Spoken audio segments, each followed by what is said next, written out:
So the other day I made a post about supplements and what your diet would look like if supplements didn't exist.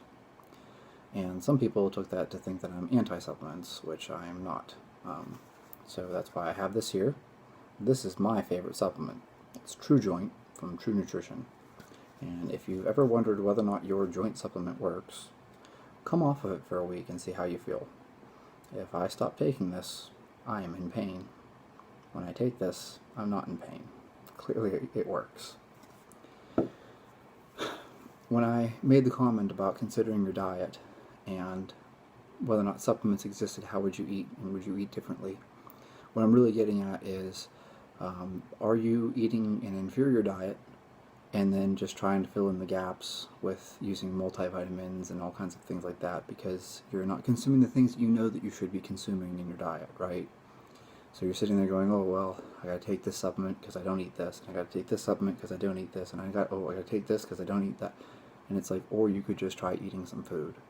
You know, I appreciate how fun it is to do a diet of whey protein, Pop-Tarts, and peanut butter.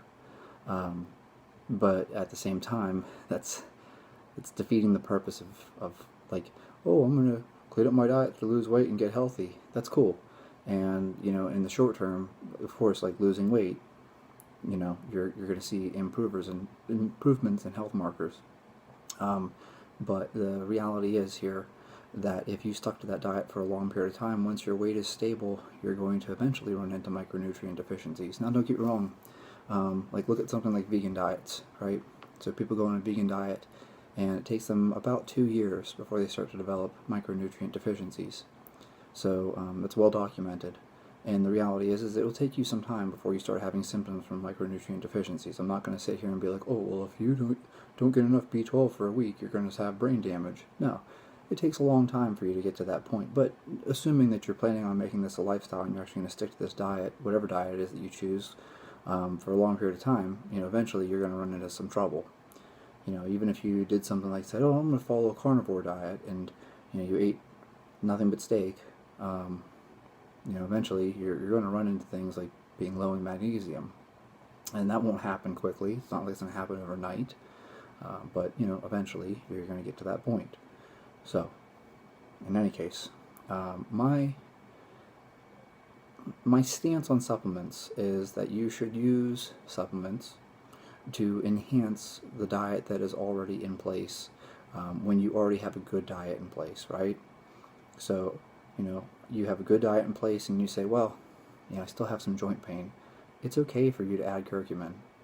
Like, I'm not suggesting that you have to just dump, you know, tons and tons, tablespoons of turmeric on your food to make sure you get enough curcumin. That's not an essential nutrient, right? It's not like, well, my diet is void of vitamin K. Okay, then eat a little differently and you can get some vitamin K in your diet. Oh, my diet is void of vitamin C. Yep, you can certainly get vitamin C from your diet. You know, oh, I don't get enough calcium, so yep, you can still get calcium from your diet. But like, for you to get enough curcumin, you know, to get a large enough dose for it to have an effect, you're probably going to have to take a supplement. Just things like that, and that's just one example. You know, we can go with something else like Boswellia. Boswellia is another great one. Specific forms of choline, you know, alpha GPC or something like that. Like, you're not going to get a ton of that in your diet, you know. It's just the nature of things, and unless you're eating a ton of shrimp and stuff like that, you're probably not going to get enough, you know, chondroitin in your diet or various things like that. You know, like I said, this is my favorite supplement, and it has glucosamine, chondroitin, cissus, which, like, you don't have a cissus deficiency, so this stuff is just awesome, and MSM, right?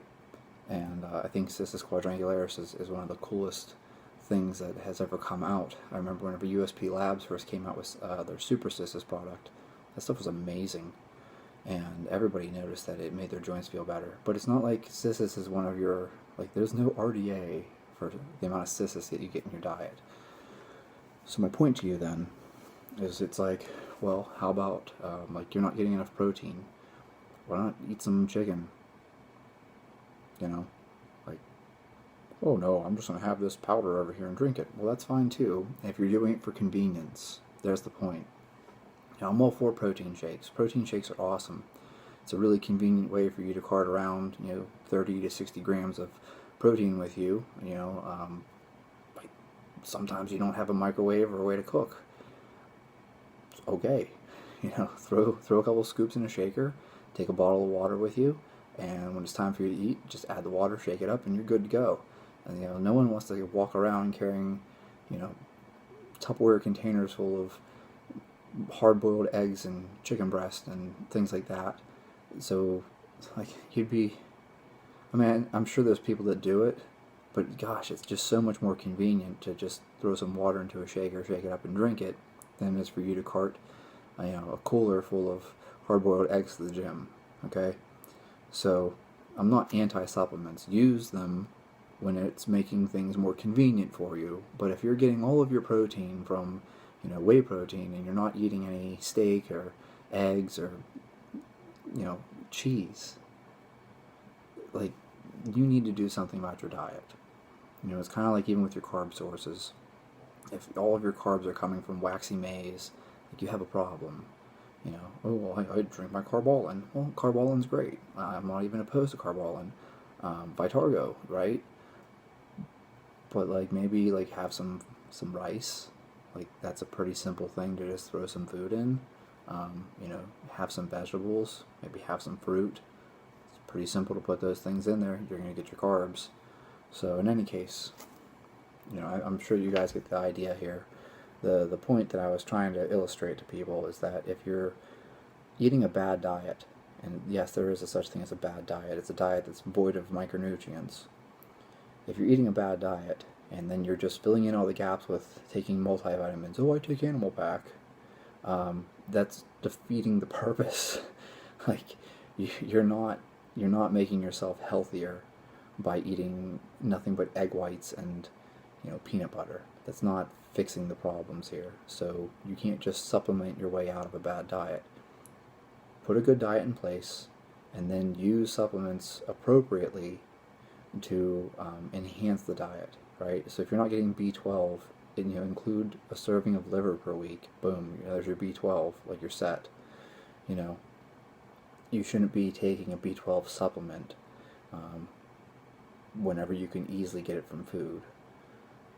Like I said, you're not going to get a massive amount of curcumin unless you want to dump turmeric on absolutely everything in huge quantities, which I think then you'll have some issues in the bathroom, because I can't imagine that would be fun coming out the other end. So, haven't tried that, but I just can't imagine that would go well.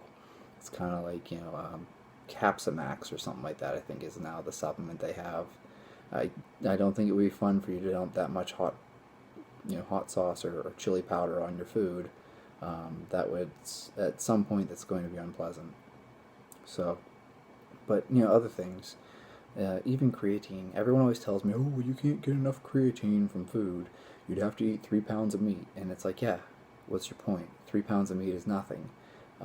Like, you just told me that you're a 225-pound bodybuilder and that you're trying to get bigger, and you're complaining that you have to eat 3 pounds of meat. I don't see the issue here, because if anything, if you're trying to get bigger, you would want to eat more anyways. So you can see my point here, though. That, like, don't get me wrong, some people won't be able to eat that much, but if you're a big guy trying to get even bigger, you're not going to have an issue fitting that into your diet. So my point being, and I'm drawing this out entirely too long, but you should focus on the food first. Make sure your food is in place. Eat high quality food, right? Eat high quality foods in proper quantities, and then supplements are just kind of like, they're the icing on top. You're just going to take this, or it's just like caffeine. Like, you don't have a caffeine deficiency. Like, there's no RDA for caffeine, but caffeine's awesome. It's like the best pre-workout ever. So have some caffeine before your workout. I don't even care if you buy a pre-workout supplement, but that's not replacing food. And that's what I was trying to express to people. I'm sorry that some people took it as me being anti-supplements, because I'm certainly not. I'm just interested in people not putting band-aids on things.